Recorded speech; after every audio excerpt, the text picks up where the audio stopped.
Think back to the old version of Word, and which menu did you go to insert a header or footer into a document? Well, you went to the View menu, not the Insert menu right next to it, but you went to the View menu, which never made any sense to me. But now they've come to their senses. If I want to insert a header or footer, I go to the Insert tab in the ribbon, and I choose Header or Footer, and I have a long list of pre-baked headers and footers ready to go. You can see them displayed there. Choose the one that you like, and it pops it into your document. And when it does, it turns on the header and footer tools up there in the ribbon. Now if you look at this, these are all the features, the tools and options that we had before. But before, they were in a dialog box that had 4 tabs in it. You had to click through all 4 to see those options, and usually it was sitting right on top of the header or footer that you were trying to edit. Now it's all up there out of the way. You can do your work, close that tool, and get back to work.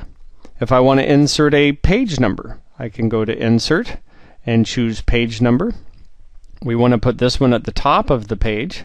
So let's come down here, and there's one called Page X of Y that I like. So that appears at the top, and our header and footer tools appear in the ribbon.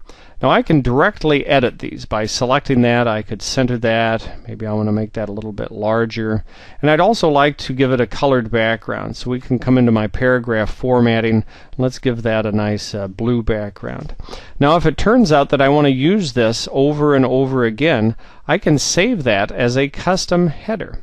I simply come into Insert, Header, and down at the bottom it says Save Selection to the Header Gallery, because I already selected that. We'll give it a name. We'll call it Big Blue Header. Okay. So there's our big blue header that we've created. Now later on, when we want to insert a big blue header, we go to Insert Header. We have a long drop-down list. We find our custom headers down at the bottom. There's our big blue header. We can click on it and add that to our document. So very easy to get into headers and edit those. You can double click on a header to go into the header and footer tools. And sometimes people ask me, well, I want to make the first page different. I want to turn off the headers and footers and page numbers on that first page in a report. Well, to do that, you simply check this box up here. It says Different First Page, and it turns that option off. Now if it turns out that you're starting a new chapter and you want to renumber your page numbers, you can go into Page Number, Format Page Numbers, and in here you can choose the number that you want to start at. So maybe you want to start at page 25 instead of page 1. So you can adjust that and set that up.